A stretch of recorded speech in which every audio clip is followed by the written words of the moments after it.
Welcome back to Sport Bike Menace. We're going to talk about how YouTubers get free stuff from companies and how they get to do reviews and how do they go about it. Now, the reason why this topic is coming up is because a lot of people that thought that I made the 3.0 review on Ruroc's Atlas 3.0 thought that I did it to get a free helmet, and that's far from the truth because in the video I never said I wanted a free helmet, but because Ruroc decided to get butthurt about the video and post up a comment and thought that it was funny to kind of be disrespectful in my comments. Now, I can be disrespectful because I'm a consumer. I'm not the one who made the product. My name is not on the product. Their name is on the product. You're working for their company. So if you're going to be disrespectful on my comments, which you can, to me it doesn't bother me, but anyone that buys that product from you is going to get the same response from you that the response you gave to me. So when they feel like they wasted $500 on a piece of junk helmet, if that's how they feel, I'm not calling it a piece of junk. It was the things that they used as materials or the way they engineered it was junk. Let's be real. And I'm sorry, I'm not being professional. It needs improvement. How about that? But how do these YouTubers get free stuff? So if they got a lot of subscribers and they get a lot of views, they can email whoever they want, whatever company. So we'll put an example. Chase on Two Wheel emails Ruroc and says, hey, Ruroc, if you give me a free helmet, then I can review it. You know, I got a lot of subscribers. I'll talk good about your product, and you don't got to pay me cash. Just give me the helmet for free, and we call it even. So then Chase on Two Wheels can lie about the product and say, hey, this product is the best. You know, you support the company and buy their helmets and use my discount code and get 10% off. And every time you do a purchase, he gets paid for all his subscribers that buy off of his name. That's the reality of it. They don't want to tell you that, but that's the truth. So if I ever gave you a discount code, which I won't because I'm not that big and I don't got deals with, you know, AutoZone, Pep Boys, or Walmart, or these big companies that I can say, hey, use my discount code, and every time you use it, I get paid for it. You know, I could be honest about it, but they won't be honest about it. The same way that they're not honest with the products that they review. Let's just be honest about it. Let's be real. They're not going to talk trash about a person that just gave something for free. You don't bite the hand that feeds you. What is it called? You don't take a dump on the bed that someone else made for you because now you got to sleep in it. You know what I'm saying? So, or they say you don't shit where you eat, something like that. But you get the point. So the other way now, Linus, which is Linus Tech Tips, and he does computer stuff. Now he gets multiple people that wants to run advertisement through his video because he says he can speak and then says something about the person that he's going to advertise on the video is like a website or a product, but it has nothing to do with him literally reviewing the product. It's just showing advertisement through the video. Now a product review would be different. So he got ad revenue from those advertisements, plus YouTube that runs advertisement through his video, and then he has product reviews that he gets paid for also. So there's multiple ways that he can get paid. But Linus Tech Tips is one of a very big YouTuber, and he gets a lot of views and he gets a lot of likes. So he's able to pull more money into his YouTube channel compared to Chase on Two Wheels, right? So it might be more difficult for him to get random people to say, hey, I want to do business with you, because he doesn't have that much views or that much subscribers. Now, I know he has deals with Revzilla. He has deals with Ruroc. He has deals with, there's another person he has deals with. But the point is, if he has deals with Revzilla, and let's say Revzilla gives him multiple things to review, he's going to tell them, hey, go to Revzilla and buy this product and use my discount code. And when you use the discount code, he gets paid for that through Revzilla. So an example would be is if I partnered up with STG and I say, hey, STG, give me whatever product you want so I can review, and I'll showcase it, and I'll tell people to go to your website, stg.com. And I'll tell them to I'll give them a discount code, and then I get paid for that. You know, as much customers that I bring to you, I get revenue for it. But again, that's how you make connections. It's all about subscribers and views and you getting a hold of that person. So an example would be STG's on YouTube. I can type in and talk to, I think his name is Van. Don't quote me on that.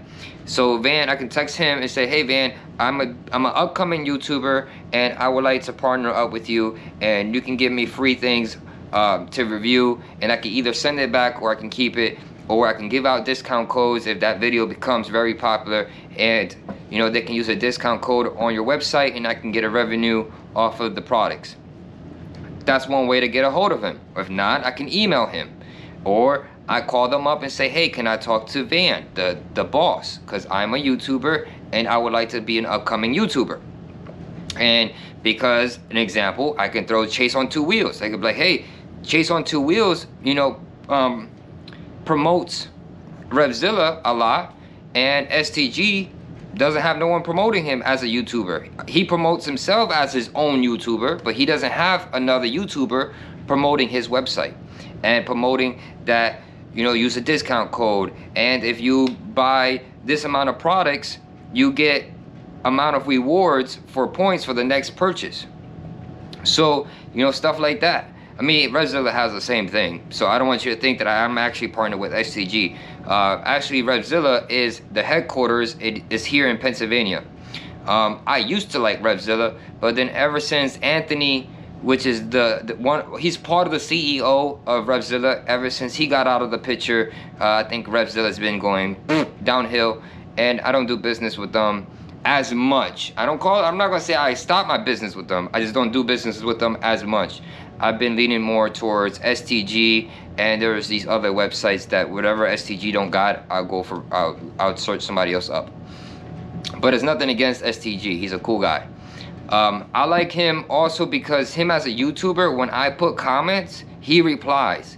And we're talking about a CEO of a company. Plus his son is also in a races in Moto America. He's in a team. He's legit a racer in Moto America.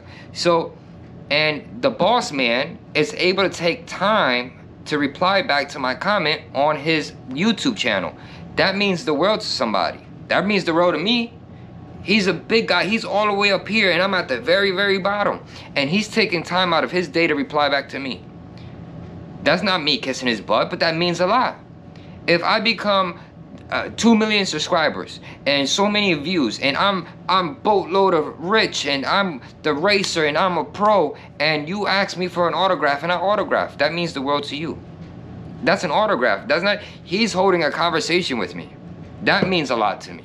So we're not talking about an autograph.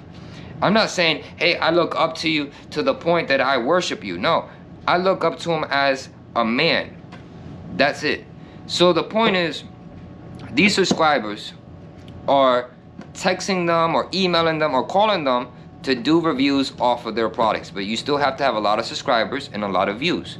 Now, this thing with me and Ruroc wasn't even intentional. I wasn't planning to get under Ruroc's skin. They got on my channel, well, I didn't even have that much views on the video. They put a comment and then they deleted it. And they put laughing faces in that comment too.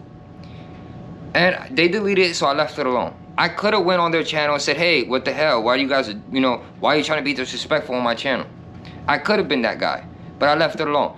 When they saw that I got over, I think it was almost 600 views on that video, then they wanted to put a comment.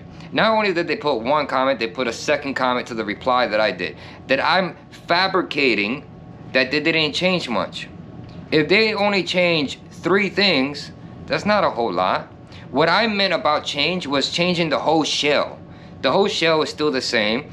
The shockwave is still the same. It's still in the back of the helmet. That doesn't work. If you don't got a phone mount on your motorcycle and it's in your pocket, how are you supposed to put the volume up? How are you supposed to answer the phone call? How are you supposed to do anything if everything is in the back of the helmet? If you're on the highway, you're supposed to ride with one hand and put your hands up here. And then, how many times do I gotta click on the volume? Or how long do I gotta hold there until the volume is all the way up or all the way down? Like, The Shockwave was a bad engineering idea, period. And instead of just accepting the fact that yes, it was a bad engineering idea, and that agree that okay, yeah, we was going for clean. We was going for a clean look. We accomplished that, and we're going to move on, right? So now you guys got to put buttons where the vents are at. You put buttons because all the helmets have buttons to open up a vent or close a vent. And what else? That's going towards $1,000 helmets. Racing helmets still have buttons. So like, why do you think that this helmet has to be so special that there's no buttons? That makes no sense. If it's raining, I need buttons to close it up so rain doesn't seep in. So like, how are you supposed to pull over, take your helmet off, take all the inliner off, and put these plugs in so it can plug up the hose, and then you keep on riding? Like, none of it makes any sense. So there's a lot of engineering problems in that helmet, and you could tell me, oh, but they're fixing it. No, they're putting little band-aids on the situation. They're not fixing it. Fixing it means that you redo all of it. You start from scratch. New shell, you have the buttons for the vents. You'll fix the lens where it can kind of like stay half open, so when you're in a sitting position and you're sitting and you have it cracked open so wind can go in. You take that crap out in the back. Your cheek pads are not that stuff that just wants to fall out, or that chin curtain that people are saying that is falling out. And that cheap, it feels like too soft of cheek pads. So like, they got upset because I called it garbage, and I called it that it was Chinese made, because that's how it feels like. I paid $500 for, or no, I paid $419 because it was on Black Friday deal. And in reality, that the quality of the materials and the quality of the handwork or the machine work that was done on that helmet was a $300 worth helmet. But because of the design alone is what jumped it $200 above.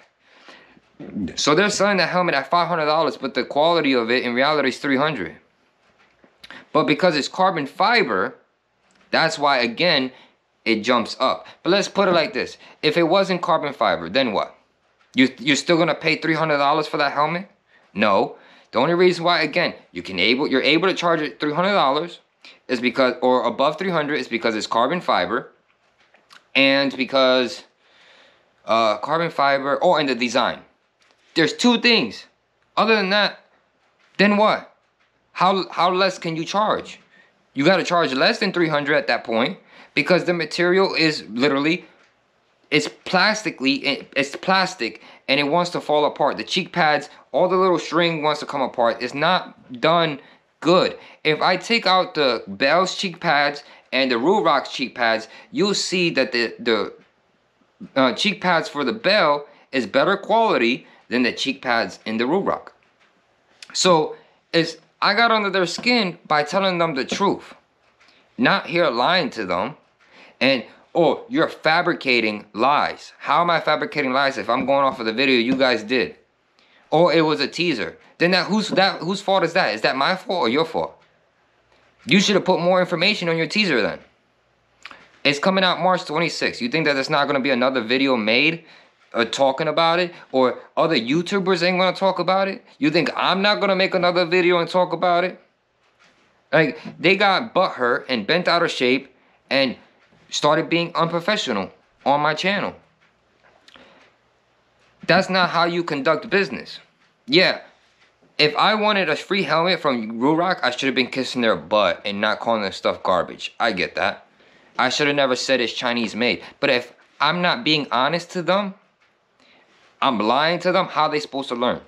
So you want to spoil your kids and not teach them a lesson. You want to say, oh, that's okay, little Jimmy.